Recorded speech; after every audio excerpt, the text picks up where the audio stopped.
I welcome each one of you, my fellow pilgrims to heaven, for our weekly Bible study in Telugu language. This is the 12th Sabbath School lesson study in Telugu language.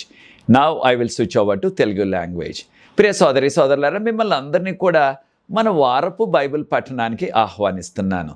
ఇది 12వ సబ్బాతు బడి పాఠం. ఫిలిప్పీలకు రాసిన పత్రిక చదివేశాం. కొలసీలకు రాసిన పత్రిక ఇంకొక వారం చదివినట్లయితే ఈ యొక్క త్రిమాసం అయిపోతుంది, ఈ 3 మాసాలు అయిపోతాయి. మరలా ఏప్రిల్ నుంచి క్రొత్త అంశాలు మనం చదవబోతున్నాం బైబిల్ గ్రంథం నుంచి. దేవునికి స్తోత్రం. ఈ 12వ పాఠం లివింగ్ విత్ ఈచ్ అదర్ అని ఇంగ్లీష్లో పాఠ్యాంశం ఇచ్చారు. Living with each other. మన భాషలో నేను ఇతరులతో కలిసిమెలిసి జీవించుట, ఇతరులతో కలిసిమెలిసి జీవించుట అని తర్జుమా చేస్తున్నాను. ఈ యొక్క పాఠాన్ని ప్రారంభించక ముందు మీకు అందరికి కూడా విజ్ఞప్తి, నా కొరకు ప్రార్థన చేయండి.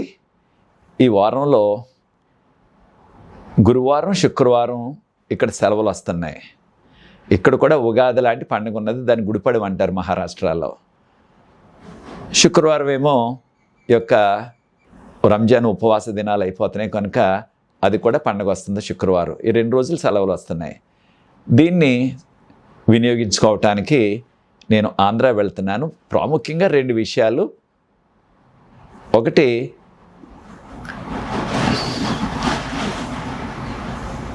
గత వేసవకాలంలో నర్సరావుపేటలో నేను ఉజ్జీవ సభలు జరిపించాను.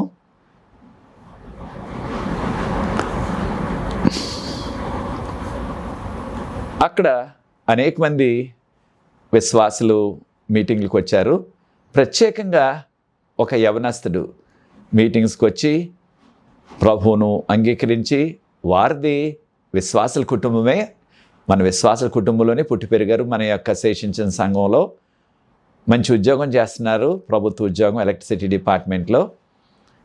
అయితే హఠాత్తుగా ఆయన రోడ్డు మీద బండి మీద వెళ్తుంటే బస్సు గుద్దేసింది. ఆయన అక్కడికక్కడే ప్రాణాలు విడిచారు. అప్పటికి నేను బెంగళూరులో ఉన్నాను ఈ యొక్క ఉదంతం జరిగినప్పుడు. కనుక ఆ యొక్క సమాధికి కానీ ఆ యొక్క ప్రార్థన కూటం కానీ వెళ్ళే అవకాశం లేకపోయింది. కనుక ఖచ్చితంగా వెళ్ళి వారి యొక్క కుటుంబాన్ని దర్శించి, యవనస్తుడు, ఇంకా వివాహం కూడా అవ్వలేదు. ఆయనకి 2 అన్నదమ్ములు, ఒక అన్న, ఒక తమ్ముడు, 3 అక్కలు ఉన్నారు. ఒక అన్న, ఒక తమ్ముడు, 3 అక్కలు ఉన్నారు. వారి తల్లిదండ్రులు ఎంతో విశ్వాసులు. వారిని దర్శించి ప్రార్థించి రావాలని నిర్ణయించుకున్నాను. అది నర్సరావుపేటకి కాస్త ఇంకొక 15-20 కిలోమీటర్లు ఉంటుంది వారి యొక్క గ్రామం. వేసవకాలంలో అక్కడ కూడా వెళ్ళాను, వారి గ్రామానికి కూడా తీసుకువెళ్ళారు.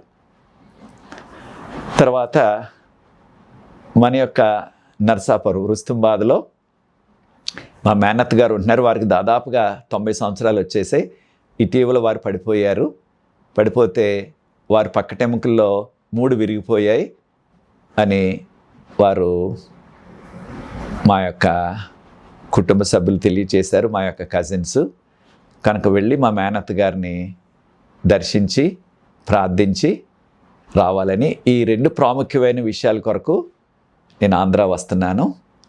గురువారం ఆ నర్సరావుపేట ఆ యొక్క పరిసర ప్రాంతాల్లో ఆ కుటుంబాన్ని దర్శించి వాదార్చడానికి, శుక్రవారం మా మేనత్ గారిని రుస్తుంబాద్లో వారిని దర్శించి వారి కొరకు ప్రార్థన చేసి కాసేపు వారితో గడపడానికి, శుక్రవారం సాయంత్రం, శనివారం మరలా గోదావరి దాటి విశ్వేశ్వరాపురం, మల్కీపురం ఆ 2 సంఘాల్లో వాక్య పరిచర్య జరిపి, మళ్ళీ శనివారం రాత్రికి రాజమండ్రిలో మళ్ళీ ట్రైన్ ఎక్కి మళ్ళీ తిరిగి ఆదివారం రాత్రికల్లా పూనా వెళ్ళిపోవాలా. ఈ ప్రయాణం కొరకు ప్రార్థించండి. ఒకవేళ నేను వస్తున్న ఆ ప్రాంతాలు ఎక్కడైనా ఉన్నట్లయితే తప్పకుండా మిమ్మల్ని కలుసుకొని మీతో కూడా ప్రార్థించే అవకాశం కలుగుతుంది. నా కొరకు ఈ ప్రయాణం కొరకు ముఖ్యంగా ఆ కుటుంబాన్ని ఓదార్చడానికి మా మేనత్ గారిని దర్శించి వారిని కూడా వారితో కలిసి కాసేపు వారి కొరకు కూడా ప్రార్థించడానికి ఈ యొక్క ప్రయాణం పెట్టుకున్నాను అన్నమాట. దీని కొరకు ప్రార్థించండి. ప్రార్థన చేసుకుని ఈ యొక్క 12వ పాఠంలో కొనసాగుదాం. పరిశుద్ధ ప్రేమగల మా తండ్రి, మీకు స్తుతులు స్తోత్రాలు వందనాలు చెల్లిస్తున్నాం. మమ్మల్ని, మా కుటుంబాన్ని, మా సంఘాలను మీరు ప్రేమించి ఈ 12వ పాఠం చదివే అవకాశం అనుగ్రహిస్తున్నారు. వందనాలు చెల్లిస్తున్నాం. పరిశుద్ధాత్మతో మమ్మల్ని నింపండి.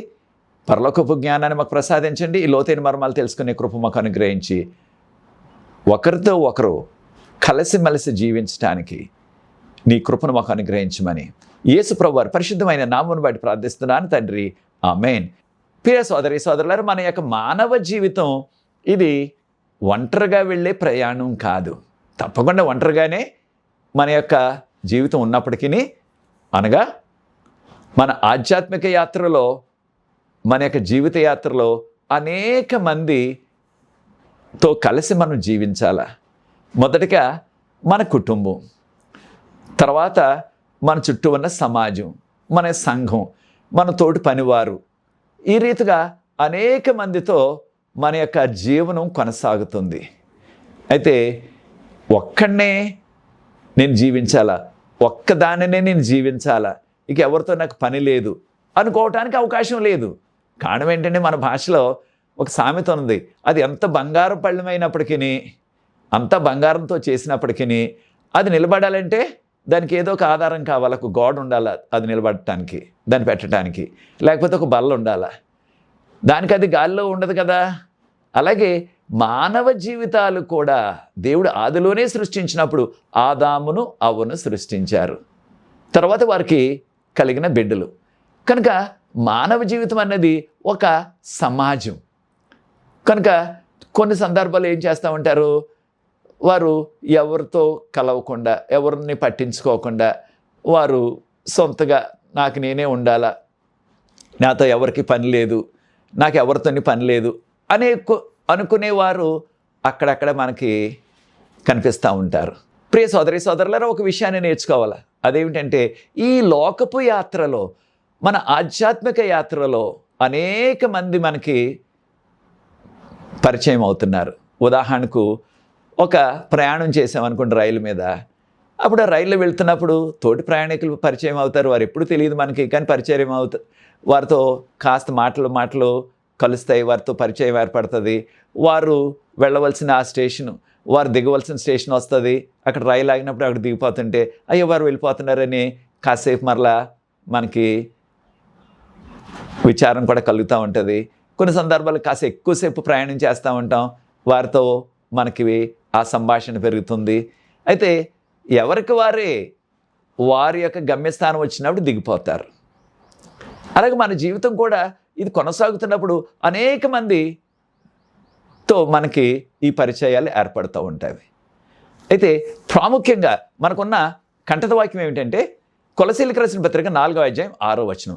ఈ యొక్క 12వ పాఠానికి ప్రార్థనాపూర్వకంగా కొలసీలకు రాసిన పత్రిక 3వ అధ్యాయం 18 నుంచి 4వ అధ్యాయం 6వ వచనం వరకు ప్రార్థనాపూర్వకంగా చదవండి. కొలసీలకు రాసిన పత్రిక 4వ అధ్యాయం 6వ వచనం మనం గమనించినట్లయితే, మీ యొక్క మాటలు దేవుని యొక్క కృపా కనికరముతో నిండి ఉండాలా. అవి ఉప్పుతో సీజన్డ్ అన్నారు, సీజన్డ్ విత్ సాల్ట్ అన్నారు ఇంగ్లీష్లో. అంటే మనము ఏదైనా వంటకం వండుకున్నప్పుడు, కూర కానీ ఏదైనా సరే, తప్పకుండా దానిలో ఉప్పు వేసుకొని అప్పుడు దాన్ని వండుకుంటాం. అలాగే మన మాటలు కూడా చక్కని రుచికరంగా ఉండాలా. దాంతోపాటు ఎవరికి ఎలాంటి జవాబు చెప్పాలని ఆ విషయం మనము ఏ సందర్భమైనా సరే నమ్రతతో, చక్కగా, మృదువుగా, ఎంతో మనము ఆ కృపతో, దేవుని కనికరంతో కూడిన మాటలను మనం పలకాల. ఈ విషయాన్ని మనం గుర్తుంచుకోవాలా. అయితే మొదటగా మనం నేర్చుకుంటున్నది ఏంటంటే, భార్య భర్త. తప్పకుండా దేవుడే భర్తని భార్యని సృష్టించారు. ఆయనే ఆదాముకు అవ్వకు ఏదైనా తోటలో మీరు భార్య భర్తలుగా ఉండి మీరు జీవనం కొనసాగించండి అని వారిని ఆశీర్వదించారు. దాన్నే వివాహం అంటున్నాం మనం. కనుక ఈ లోకంలో ఖచ్చితంగా వివాహం అన్నది దేవుడు నియమించినది. పాపం ఈ లోకంలో ప్రవేశించకముందే దేవుడు వివాహ వ్యవస్థ స్థాపించారు. కనుక ప్రియ సోదరి సోదరులారా, ఖచ్చితంగా వివాహ వ్యవస్థ దేవుడు పెట్టినది. ఒక సమాజానికి, ఒక సంఘానికి కూడా వివాహ వ్యవస్థ చాలా ప్రాముఖ్యం. ఈ వివాహ వ్యవస్థలో అనగా ఈ యొక్క వివాహంలో ఆ కుటుంబంలో భార్య భర్త ఎలా జీవించాలి? ఇక్కడ పౌలు గారు అంటున్నారు మనతో, ఇక్కడ పౌలు గారు అంటున్నారు కొలసీలకు రాసిన పత్రిక 3:18 వచనంలో, భార్యలారా మీరు మీ భర్తలకు లోబడి ఉండండి. లోబడి ఉండటం అంటే ఇక్కడ వాడిన గ్రీకు పదం ఒక బానిసలాగా ఉండిపోవటం కాదు సుమా. వారిద్దరు కూడా ప్రేమ అనురాగంతో, కారణం ఇద్దరు కూడా ప్రభువును తెలుసుకున్నవారు, విశ్వాసులు కనుక ప్రేమానురాగంతో కొనసాగాల. అయితే మనందరికీ తెలిసిన రీతిగా దేవుడు సృష్టించినప్పుడు అవ్వను ఎక్కడి నుంచి తీశారు? ఆదాము యొక్క ప్రక్కటెముకలో నుంచి. ఒక ఎముకను కొంత మాంసాన్ని తీశారు. కారణం ఇద్దరు కూడా సమానంగా ఉండాలని. ఒకవేళ స్త్రీ తక్కువగా ఉండాలనుకుంటే దేవుడు ఆ యొక్క స్త్రీని సృష్టించడానికి ఆదాము యొక్క పాదాల్లో నుంచి ఒక ఎముకను కాస్త మాంసాన్ని తీసేవారు. ఒకవేళ స్త్రీ భర్త కంటే కాస్త ఎక్కువగా ఉండాలని దేవుని యొక్క కోరిక అయినట్లయితే ఆ యొక్క తలలో నుంచే ఒక ఎముకను కాస్త మాంసాన్ని తీసి అవరు సృష్టించేవారు. కానీ పక్కటెముకలో నుంచి తీయటానికి కారణం ఏంటంటే ఇద్దరు కూడా సమంగా ఉండాలా. వారిద్దరు కూడా దేవుని యొక్క రూపంలో ఆయన స్వరూపంలో సృష్టించబడిన వారు. ఆదికాండం 1:27 వచనంలో స్త్రీని గాను పురుషుని గాను ఆయన పోలికలో చేశారని చెప్పబడ్డది. కనుక ప్రియ సోదరి సోదరులారా, ఈ విషయాన్ని మనం గుర్తించాలి. మరొక విషయం ఏంటంటే ఈ పాపలోకంలో మనం గమనిస్తున్నాం. ఏమిటది? కొన్ని సందర్భాల్లో భార్య చాలా పెత్తనం చేసేస్తుంది. ఆ యొక్క భర్తని పట్టించుకోవట్లేదు. ఆ భర్తని చాలా తక్కువగా చులకనగా చూస్తుంది. అలాంటి సందర్భాలు అనేకమైనవి ఉంటున్నవి ఈ లోకంలో. ప్రియ సోదరి, నీవు కూడా ఆ విధంగా చేస్తున్నావా? నీ భర్తను నీవు చాలా తక్కువగా చూస్తున్నావా? కించపరుస్తున్నావా? బైబిల్ గ్రంథంలో ఆ యెజబేలు రాణి ఆహాబు రాజు అయినప్పటికీ ఆహాబును తను గుప్పిట్లో పెట్టుకుని తన ఇష్టానుసారంగా ఆహాబు పేరు మీద దొంగోత్తరాలు కూడా రాయించేసి ఆహాబు పేరు మీద అనేకమైన రాచకార్యాలు చక్రం తిప్పేసింది. చాలా విచారం అది. అయితే ప్రియ సోదరి సోదరులారా, కొన్ని సందర్భాల్లో ఇదే జరుగుతున్నది కొన్ని కుటుంబాల్లో.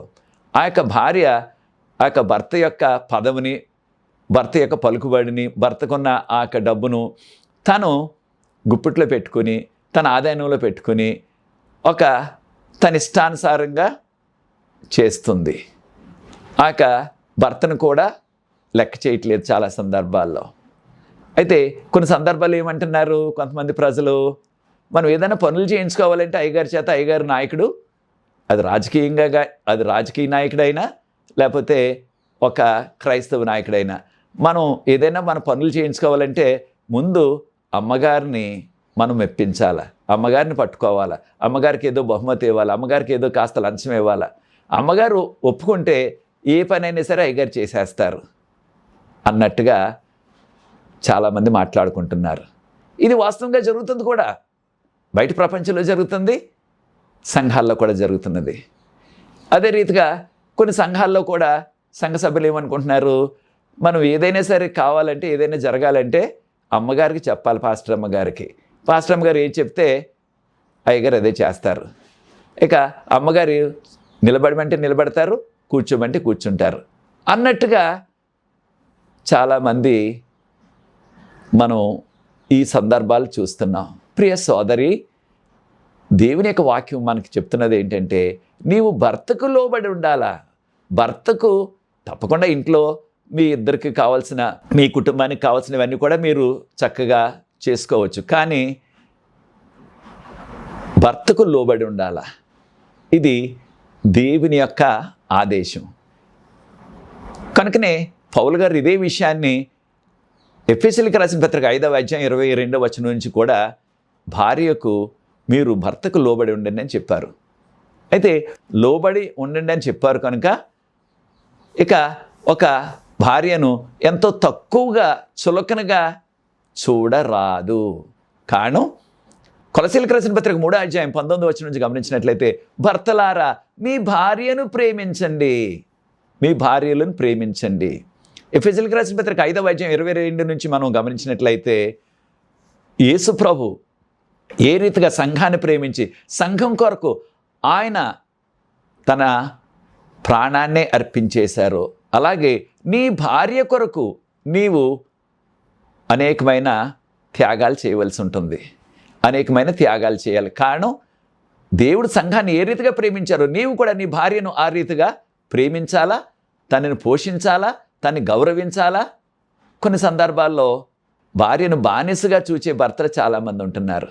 భార్యకి ఏ రీతిగా కూడా ఏ విధమైన హక్కులు ఇవ్వకుండా. చాలా విచారం ఏంటంటే కొన్ని ప్రాంతాల్లో ఆ భర్త బయటకు వెళ్తుంటే ఆ భార్యను ఇంట్లో పెట్టేసి తాళం వేసి వెళ్ళిపోతున్న భర్తలు కూడా అక్కడక్కడ ఉన్నట్టుగా వింటున్నాం మనం. ఇంకా కొన్ని సందర్భాల్లో భార్యను ఎక్కడికి కూడా తీసుకువెళ్ళట్లేదు ఆయన వెళ్తారు ఏ కార్యక్రమానికైనా, ఏ ఫంక్షన్కైనా, భార్యను తీసుకువెళ్ళటం లేదు. ఇలాంటి చాలా సందర్భాలు ఉంటున్నాయి. కనుక ప్రియ సోదరి సోదరులారా, అది తగదు. భార్య భర్తలు ఇద్దరు కూడా ఏకశరీరంగా ఒకరినొకరు ప్రేమించుకుంటూ ప్రార్థనలో ప్రభువులో గడుపుతూ ఆయన మహిమ కొరకు జీవించాలా. 1 పేతురు 3:7 నుంచి మనం గమనించినట్లయితే ఏ భర్తకైనా సరే తన భార్యతో మంచి సంబంధం లేకపోయినట్లయితే అప్పుడు ఏం జరుగుతుంది? దేవునికి మనం చేసే ప్రార్థన కూడా ఆ ప్రార్థనకు జవాబు దేవుడు ఇవ్వరు అని పేతురు గారు చెప్తున్నారు. అంటే తప్పకుండా భార్య భర్తల మధ్య ఆ యొక్క అభినాభావ సంబంధం, ప్రేమ అనుబంధం ఉండాలి. మరొక విషయాన్ని కూడా గుర్తించాలి. కొన్ని సందర్భాల్లో భార్యాభర్త ఈ సమాజం దృష్టిలో కలిసే ఉంటున్నారు ఒక ఇంట్లో, కానీ ఒకరితో ఒకరు మాట్లాడుకోవటం లేదు. కొన్ని సందర్భాల్లో భార్య వేరే వంట వండుకుంటుంది, భర్త వేరే వంట వండుకుంటున్నారు. భర్త కంటే భార్యకు వచ్చే జీతమే ఎక్కువగా ఉంటుంది. అయినప్పటికీ ఆ యొక్క భార్యకి ఏ విధమైన స్వాతంత్రం ఇవ్వకుండా ఆ యొక్క భర్త ఆ భర్త ఎంతో బాధిస్తూ బానిసలాగా భార్యను చూచేవారు అక్కడక్కడ ఉంటున్నారు.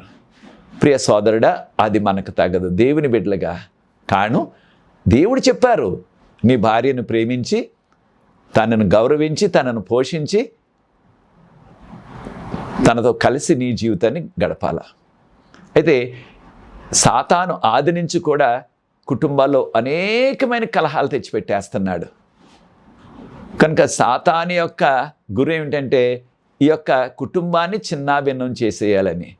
కనుక భార్యలు కూడా ఈ దినాల్లో భర్తకు లోబడకుండా వారు రకరకాల ఎవరితోటో అక్రమ సంబంధం పెట్టుకునేవారు ఉంటున్నారు. భర్తలు కూడా అదే పరిస్థితిలో చాలా చోట్ల.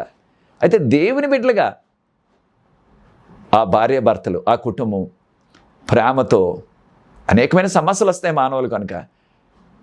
అయితే అది అరేంజ్డ్ మ్యారేజ్ అంటే ఏర్పాటు చేసిన కుటుంబం అయినా, అంటే ఏర్పాటు చేసిన మ్యారేజ్ అయినా, ఏర్పాటు చేసిన వివాహం అయినా, ప్రేమ వివాహం అయినా ఒకప్పుడు ఒకరికొకరు తెలియదు. ఒకరినొకరు అర్థం చేసుకోవడానికి కాస్త సమయం పడుతుంది. కారణం, వారి అలవాట్లు, వారి రుచులు వేరుగా ఉంటాయి. కానీ వాటన్నిటిని మనం సర్దుకుంటూ అడ్జస్ట్మెంట్ చేసుకుంటూ ప్రభువులో ముందుకు కొనసాగాల. అప్పుడు ఆ కుటుంబం ఈ భూమి మీద ఒక చిన్న స్వర్గంలాగా ఉంటుంది. అలా ఉన్నట్లయితే అబ్రహాము శారాను వారు చిన్న గుడారంలోనే ఉన్నారు, టెంట్లోనే ఉన్నారు. వారిని దర్శించడానికి ఎవరు వచ్చారు? దేవుడు దేవదూతలు మానవుల రూపంలో వచ్చారు. నీ కుటుంబాన్ని కూడా దేవుడు దేవదూతలు దర్శించాలంటే అటువంటి ప్రేమ, అటువంటి సంతోషం మన కుటుంబాల్లో ఉండాలి ప్రియ సోదరి సోదరులారా. అలాగే పౌలు గారు తల్లిదండ్రులు బిడ్డల యొక్క మధ్య ఉండే సంబంధం గురించి కూడా చెప్పారు. కొలసీలకు రాసిన పత్రిక 3:20 నుంచి గమనించండి. బిడ్డలారా అనగా చిన్నపిల్లలారా, అంటే చిన్నపిల్లలైనా పెద్ద పిల్లలైనా, పిల్లలారా మీరు మీ తల్లిదండ్రులకు లోబడి ఉండండి. మీ తల్లిదండ్రులకు లోబడి ఉండి, ఇది దేవుని యొక్క ఏర్పాటు. అనగా బిడ్డలు వారు కుమారులైన కుమార్తెలైన తల్లిదండ్రుల మాట విని వారు సలహాలు తీసుకుని ఆధ్యాత్మికంగా వారు ఎదగాల. కనుక వారు చిన్నతనంలో ఉన్నప్పుడు వారిని దేవుని శిక్షలో పెంచినట్లయితే, కనుకనే సామెతలు 22:6 చదివినట్లయితే నీ యొక్క బిడ్డలు చిన్నతనంలోనే వారిని నడవలసిన త్రోవను వారికి నేర్పించు, వారు పెద్దవారైనప్పటికీ ఆ త్రోవను వారు విడిచిపెట్టరు అంటే దేవుని యొక్క మార్గంలో పెంచినట్లయితే, దేవుని యొక్క భక్తిలో పెంచినట్లయితే వారు దానిలో కొనసాగుతారు అని చెప్పబడ్డది. అలాగే మత్తయి సువార్త 19:14-15 చిన్న బిడ్డలను ఆటంకపరచొద్దు, నా యొద్దకు రానివ్వండి అన్నారు ప్రభువారు. కనుక ప్రియ సోదరి సోదరులారా, బిడ్డలను పెంచటం అన్నది దేవుడు ఇచ్చిన బాధ్యత తల్లిదండ్రులకు. దానిని మనము చక్కగా చేయాలి. ద్వితీయోపదేశకాండం 6:6-7 నీ యొక్క బిడ్డలకు దేవుని యొక్క విషయాలు నేర్పించు, దేవుని యొక్క ఆజ్ఞల గురించి, దేవుని యొక్క కట్టడల గురించి నీవు నేర్పించినట్లయితే వారు ఆ కట్టడలలో నడుస్తారు. అయితే కొన్ని సందర్భాల్లో ఎంత చక్కగా వారికి నేర్పించినప్పటికీ వారు పెద్దవారు అయిన తర్వాత వారు దేవుని యొక్క మార్గం నుంచి తొలగిపోయి చెడ్డ అలవాట్లోకి వెళ్ళిపోతున్నారు. అది సాతాను వారిని ఆ చెడ్డ క్రియల్లోకి నడిపిస్తున్నాడు. ఈ విషయాన్ని కూడా మనం గుర్తించాలి. అయితే చిన్న బిడ్డలు వారు పెరుగుతున్నప్పుడు తల్లిదండ్రులు ఏం చేస్తున్నారో దానిని వారు అనుకరిస్తారు.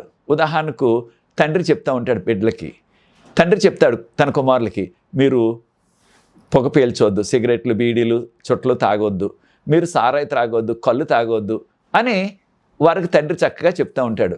కానీ విచారం ఏంటంటే తండ్రే ఆ కళ్ళు సారాయి త్రాగటం, తండ్రే ఆ యొక్క బీడీలు, సిగరెట్లు, చుట్టలు తాగటం చేస్తున్నప్పుడు కుమారులు ఏం చేస్తారు? తర్వాత వారు పెద్ద అయిన తర్వాత వారు కూడా అదే మార్గంలో నడుస్తారు. కనుక మన యొక్క బిడ్డలకు మనం కొన్ని విషయాలు చెప్పినప్పుడు దానిని మనం కూడా పాటించాలి. అంతేగాని చెప్తే సరిపోదు, వాటిని తల్లిదండ్రులు కూడా పాటించాలి. ఈ విషయాన్ని మనం గుర్తుంచుకోవాలి. కనుక ఎఫెసీయులకు రాసిన పత్రిక 6:4 పిల్లలారా మీ తల్లిదండ్రులకు లోబడండి, తల్లిదండ్రులారా మీ పిల్లల యొక్క కోపాన్ని రేపవద్దు. అనగా మనం వారి కోపాన్ని రేపినట్లయితే వారు ఎంతో నిరాశపడిపోతారు. కొన్ని సందర్భాల్లో కొన్ని కుటుంబాల్లో ఇక చాలా స్ట్రిక్ట్గా, అంటే ఇక మిలిటరీ లాగా కఠినమైన రూల్స్ పెట్టేస్తూ ఉంటారు. ఉదాహరణకు నీవి కంటత పెట్టకపోయినట్లయితే ఈ ఉదయం నీకు టిఫిన్ లేదు, ఈ యొక్క అధ్యాయం అంతా నువ్వు కంటత పెట్టకపోయినట్లయితే నీకు ఇవాళ భోజనం లేదు అనే కుటుంబాలు కూడా అక్కడక్కడ ఉంటున్నవి. అలా చేయకుండా వారి ప్రేమతో మనం చెప్పి వారి చేత వాక్యాలు కంఠస్థ పెట్టించవచ్చు, లేకపోయినట్లయితే పాటలు నేర్పించవచ్చు. ఏది చేసినప్పటికీ ఆ యొక్క ప్రేమ స్వభావంతో మనం చేయాలి. మరొక విషయాన్ని కూడా పౌలు గారు ప్రస్తావించారు. అదేంటంటే పనివారికి యజమానికి మధ్య నుండే సంబంధం. తప్పకుండా ఈ లోకంలో మనం మొదట భార్యాభర్తల సంబంధం, రెండోది వారికి బిడ్డలు పుట్టిన తర్వాత వారి బిడ్డలకు తల్లిదండ్రులకు ఉండే ఆ ప్రేమ సంబంధం. ఒక విషయాన్ని కూడా మనం గమనించాలి. అదేంటంటే ఒక విషయం ఏంటంటే 5వ ఆజ్ఞ ఏమన్నాడు? 5వ ఆజ్ఞలో ఏం చెప్పబడ్డది? నీ తల్లిదండ్రులను సన్మానించు. ఆ విధంగా మీ తల్లిదండ్రులను సన్మానించినట్లయితే అప్పుడు నీకు దీర్ఘాయువు కలుగుతుంది. కనుక తప్పకుండా బిడ్డలు తల్లిదండ్రులను సన్మానించడం. చాలా సందర్భాలు ఈ మధ్యకాలంలో చూస్తున్నాం. బిడ్డలు ఏమంటున్నారు? మీకు తెలియదు అమ్మ, నీకు తెలియదు, నాన్న నీకు తెలియదు, కారణం ఏంటంటే మీరు చదువు లేదు, నేను అన్నీ చదువుకున్నాను, నాకు అన్నీ తెలుసు, కనుక నా ఇష్టం వచ్చినట్టు నేను చేస్తాను అన్నట్టుగా వారు చాలామంది మాట్లాడుతున్నారు. తల్లిదండ్రులను పట్టించుకోవటం లేదు. అది సరికాదు. దేవుని విషయంలో, రక్షణ విషయంలో ఒకవేళ తల్లిదండ్రులు మీరు మందిరానికి వెళ్ళొద్దు, బాప్తిసం తీసుకోవద్దంటే దానికి మీరు తల్లిదండ్రులకు లోబడవలసిన పని లేదు. కారణం ఇది రక్షణ విషయంలో. తక్కిన విషయంలో వారు చెప్తున్న సలహాలు విన్నట్లయితే తప్పకుండా అది మీకు దీవెనకరం అవుతుంది. కొన్ని సందర్భాల్లో కొంతమంది ఫోన్ చేసి ఎంతో దుఃఖంతో, అయ్యా నా కొరకు ప్రార్థించండి అయ్యగారు, నేను మా తల్లిదండ్రుల మాట వినకుండా పెళ్లి చేసుకున్నాను, ఇప్పుడు చాలా ఇబ్బందులు వచ్చేసాయి, విడాకుల వరకు వచ్చేసింది, ఎంతో దుఃఖంతో చెప్తున్నారు. అయితే ప్రియ సోదరి సోదరులారా, ముఖ్యంగా యవన బిడ్డలారా, మీ తల్లిదండ్రుల సలహాలు పాటించి, ఒకవేళ అది వివాహ విషయంలో లేదా ఉద్యోగం విషయంలో వారు వేరే అభిప్రాయంలో ఉంటే మీరు ప్రార్థనాపూర్వకంగా కనిపెట్టి వారిని ఒప్పించి అప్పుడు ఆ వివాహానికి కానీ, ఆ ఉద్యోగానికి కానీ, లేకపోతే ఆ విదేశాలు వెళ్ళటానికి కానీ మీరు ముందడుగు వేయండి. తల్లిదండ్రులకు లోబడి వారిని ప్రేమించాలా. దాంతోపాటు మనం ఉద్యోగం చేసేటప్పుడు మనం ఎవరి దగ్గర ఉద్యోగం చేస్తున్నాం, లేకపోతే ఒక పని చేస్తున్నాం, మనకు ఒక యజమాని ఉంటారు. ఆ యజమానికి పనివారికి ఉండవలసిన ఆ సంబంధం, ఎంతో ప్రేమపూర్వకంగా ఉండాలి. కారణం ప్రభువుని నమ్ముకున్న వారు మన తోటి పని వారితో, మన యజమానులతో మనము ఎంతో సత్సంబంధాలు అనగా మంచి సంబంధం కలిగి ఉండాలి. ప్రేమపూర్వకంగా మనం జీవించాలి. ఎవరో మనం కొలసీలకు రాసిన పత్రిక 3:21-22 వారు మన యజమానులు ఉన్నారు కనుక వారు మన కళ్ళ ముందు ఉన్నప్పుడు ఏదో నటించేసి చక్కగా పనిచేసేస్తున్నట్టు కష్టపడిపోతున్నట్టుగా నటించి వారు కాస్త పక్కకు వెళ్ళగానే మరలా ఏం పని చేయకుండా ఏదో ఫోన్ మాట్లాడుకోవటం, ఏం పని చేయకుండా సమయాన్ని గడిపేయటం, అలాగా ఆ యజమానులు వారు కళ్ళ ముందు ఉన్నప్పుడు మాత్రం ఎంతో కష్టపడిపోతున్నట్టుగా నటించేస్తూ ఉంటారు. దేవుని బిడ్డలుగా మనకు అది తగదు. వారు మన కళ్ళ ముందున్నా లేకపోయినా సరే మనల్ని చూచేవారు ఒకరున్నారు, దేవుడు, దేవదూతలు. ఆయనకి లెక్క అప్పగించాలి ఒక రోజున మనము. కనుక మనం ఖచ్చితంగా కష్టపడి ఆ పనిని చేయాలి. ఏ పని అయితే మనం చేయటానికి ఒప్పుకున్నామో ఆ పనిని ఖచ్చితంగా చేయాలి. కానీ దానికి కొంత ప్రతిఫలం మనం పొందుతున్నాం కనుక, కొంత జీతం మనం పొందుతున్నాం కనుక మనం చేసేది ఏదైనప్పటికీ కొలసీలకు రాసిన పత్రిక 3:23 హృదయపూర్వకంగా చేయండి అన్నారు. మరొక విషయాన్ని కూడా గమనించాలి. అదేమిటంటే ఒక యజమాని ఉన్నాడు అనుకోండి, వారు ఆయన దగ్గర పని చేసేవారు, అయితే మన పొలంలోనో మన ఇంటి పనో మన తోట పనో చేసేవారిని మనము ఒక బానిసల్లాగా తక్కువగా కించపరిచి మనం చూడకూడదు. వారికి ఇవ్వవలసిన ఆ యొక్క దినంకి ఇవ్వాల్సిన కూలి లేదా వారికి ఇవ్వాల్సిన జీతం మనం ఇచ్చేయాలా, దాన్ని తక్కువ చేయకూడదు. వారికి ఎంతైతే అందరు ఇస్తున్నారో ఇంకా మనకు కలిగి ఉంటే ₹1 ఎక్కువ ఇవ్వాలి, అంతేగాని తక్కువ చేయొద్దు. కారణం మనం ఒక రోజున దేవునికి లెక్క అప్పగించాలా. కారణం మన మీద యజమాని పరలోకంలో ఉన్నారు, మన యజమాని యేసుప్రభు వారు, ఆయనకి జవాబు ఇవ్వాలి మనం. కనుక ఈ లోకంలో మన తోటి మానవులకు వారు పేదరికం బట్టి మన పొలంలోనో మన తోటలోనో మన ఇంట్లోనో పనిచేస్తున్నారు కనుక వారిని తక్కువగా చూడొద్దు, వారిని కూడా తోటి మానవులుగానే. కారణం యేసుప్రభు వారి కొరకు చనిపోయారు, యేసుప్రభు వారి కొరకు కూడా రెండోసారి వస్తున్నారు. కనుక రక్షణ విషయంలో వారు పేదవారైనా గొప్పవారైనా, యాజకుడైనా సేవకుడైనా తేడా లేదు, అందరూ సమానమే. కనుక ఈ విషయాలు మనం గుర్తించాలా. అయితే మనం పనిచేసేటప్పుడు ఆ పొలంలో కానీ ఒక ఫ్యాక్టరీలో కానీ ఒక సంస్థలో కానీ రకరకాల వారికి నియమ నిబంధనలు ఉంటాయి.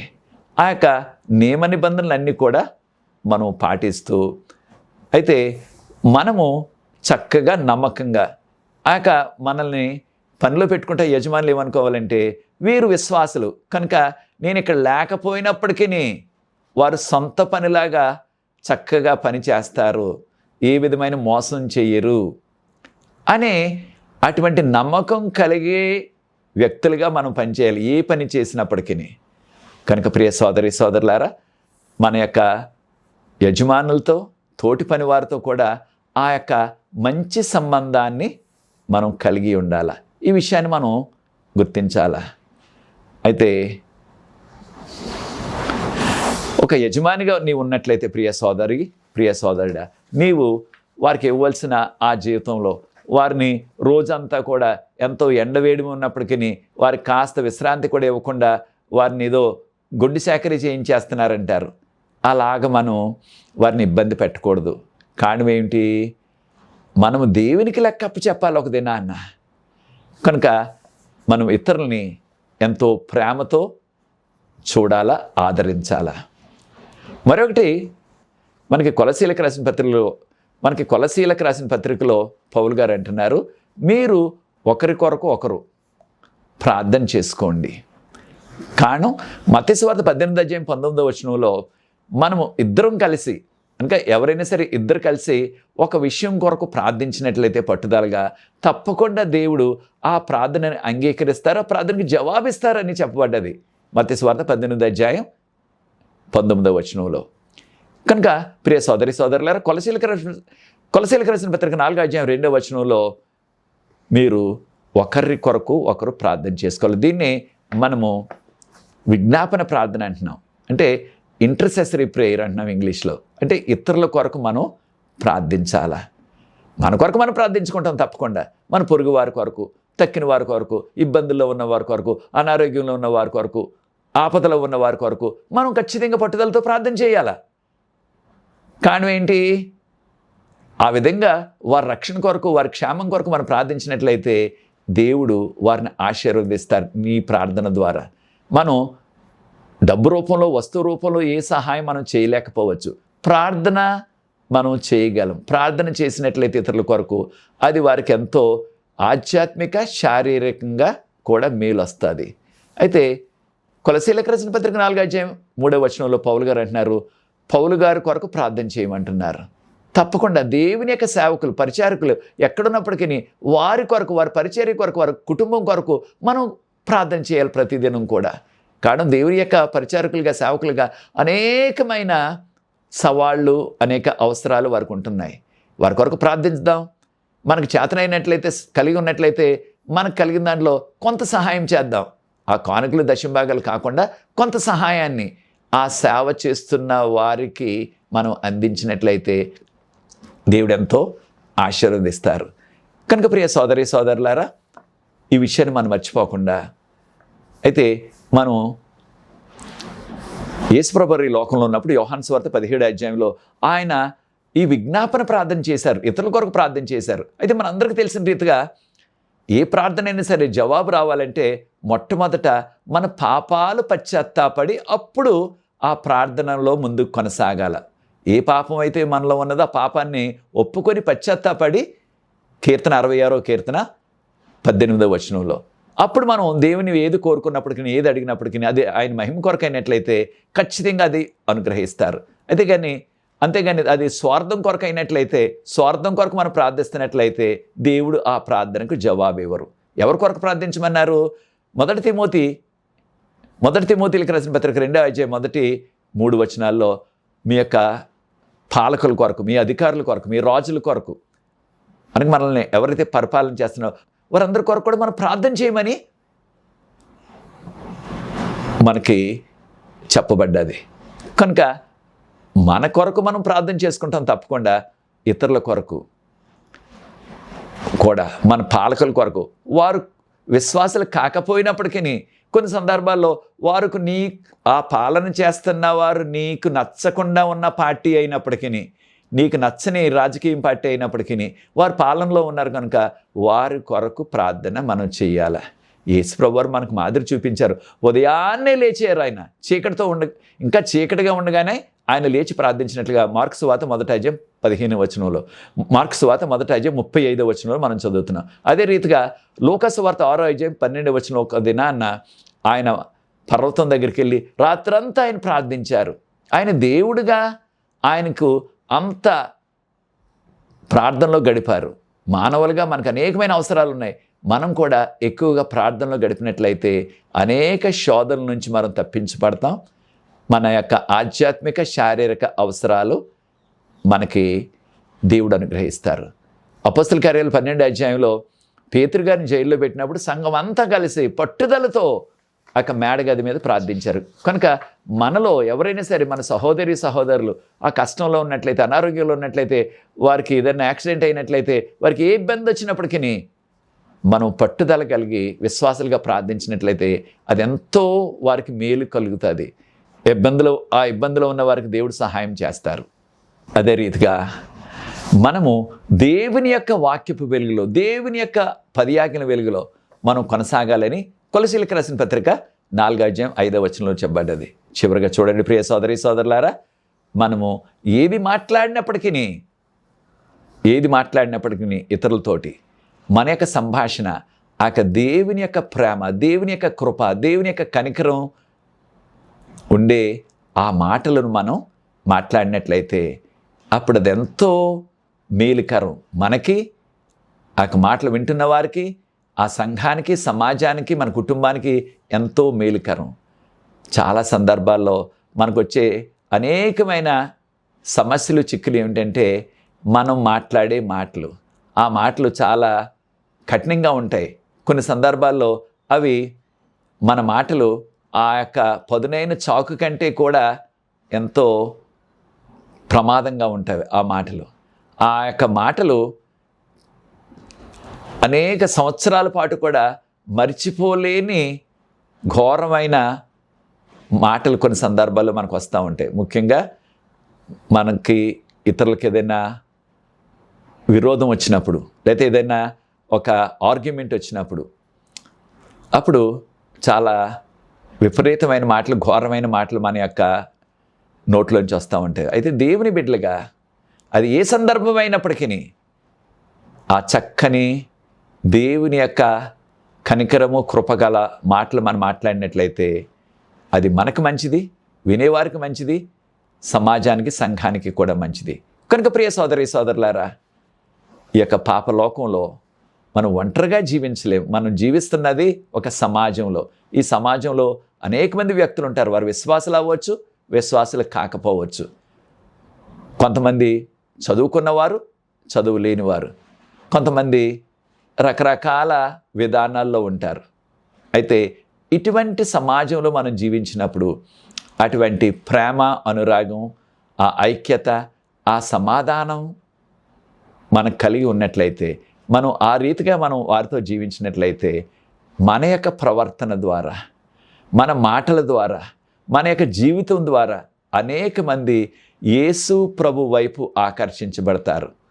చాలా విచారం ఏంటంటే కొన్ని సందర్భాల్లో కొంతమంది చెప్తూ ఉంటారు, అయ్యా పలానా వ్యక్తి ఆ సంఘంలో అనేకమైన గొడవలకి కారకులు, ఆ పలానా కుటుంబం ఆ సంఘంలో ఎక్కువ సమస్యలకు కారణం, కనుకనే నేను సంఘాన్ని విడిచిపెట్టేశాను, విశ్వాసాన్ని విడిచిపెట్టేశాను పలానా వ్యక్తి గురించి, పలానా కుటుంబం గురించి అన్నట్టుగా చెప్తూ ఉంటారు.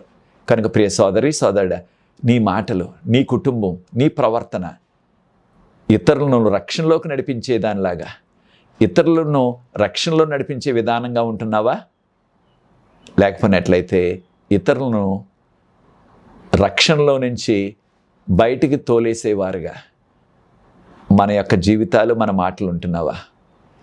కనుక ప్రతి విషయంలో కూడా మనము దేవుని బిడ్డలుగా, ఆయనకి యోగ్యమైన వారుగా మనం జీవిద్దాం. అప్పుడు మన ప్రవర్తన ద్వారా, మన మాటల ద్వారా ఇతరులు అనుకుంటారు, వీరు దేవుని నమ్ముకున్నవారు కనుక ఇటువంటి క్లిష్ట పరిస్థితిలో, ఇటువంటి విపరీత పరిస్థితుల్లో కూడా ఎంతో శాంతంతో వారు ఉన్నారు, ఎంతో శాంతంతో వారు మాట్లాడుతున్నారు అని దేవునికి మహిమ తెస్తారు. అటువంటి మహిమకరమైన జీవితాలు జీవిస్తూ ప్రభు త్వరగా వస్తున్నారు కనుక ఆయన రాకడ కొరకు సిద్ధపడదాం. అటువంటి కృప మనందరికీ కూడా ప్రభు ఈ లోకయాత్రలో అనుగ్రహించి, ప్రభు త్వరగా వస్తున్నారు, మన యొక్క గురి ఒకటే, మన పరలోకం చేరాల. కనుక పరలోకం చేరే వరకు కూడా మన యొక్క కుటుంబ విషయంలో, మన బిడ్డల విషయంలో, మన పని విషయంలో, మన యొక్క సంఘం తోటి విశ్వాసులతో ప్రవర్తించే ఆ ప్రవర్తన, మాటల విషయంలో, ప్రతి విషయంలో కూడా దేవునికి మహిమ తెచ్చే రీతిగా మన యొక్క ప్రవర్తన, మాటలు ఉన్నట్లయితే ప్రభు త్వరగా వచ్చినప్పుడు ఆయన రాజ్యంలో మనం చేరగలం. మన ప్రవర్తనను బట్టి, మన మాటలను బట్టి ఇతరులు కూడా మన యొక్క ఎగ్జాంపుల్ అనగా మనల్ని వారు అనుసరించి ప్రభువులు బలపడతారు. అటువంటి కృప ప్రభు మనందరికీ అనుగ్రహించాలని కోరుకుంటున్నాను. నాతో ఏకీవించండి, ప్రార్థించి 12వ పాఠాన్ని ముగిస్తాను. పరిశుద్ధ ప్రేమగల మా తండ్రి, మీకు స్తుతులు, స్తోత్రాలు, వందనాలు చెల్లిస్తున్నాం. మమ్మల్ని, మా కుటుంబాన్ని, మా సంఘాలని మీరు ఆశీర్వదిస్తున్నారు, వందనాలు చెల్లిస్తున్నాం. ఇది మాకు ఇచ్చిన ఈ యొక్క ప్రాక్టికల్ విషయాలు ప్రభువా, మా అనుదిన జీవితంలో మేము అనుసరించవలసిన ఈ యొక్క విషయాలు మీకు యోగ్యమైన కుమారులుగా, కుమార్తెలుగా మా ప్రవర్తన, మా మాటలు, మా జీవితం ఉండటానికి మీ కృప దయచేయమని, ఈ వాక్యాన్ని వీక్షిస్తున్న ప్రతి వ్యక్తిని, ఈ వీడియోని ఇతరులతో పంచుకుంటున్న వారందరినీ కూడా ఆశీర్వదించమని, దీవించమని యేసు ప్రభువు వారి పరిశుద్ధమైన నామమును బట్టి ప్రార్థిస్తున్నాను తండ్రి, ఆమేన్. మీకు అందరికీ వందనాలు ప్రియ సోదరి సోదరులారా. దేవుని చిత్తమైనట్లయితే వచ్చే పాఠంలో, ఆఖరి పాఠంలో, 13వ పాఠంలో మరలా కలుసుకుందాం. ప్రభు కృప మనందరికీ మెండుగా తోడైండును గాక. God bless you.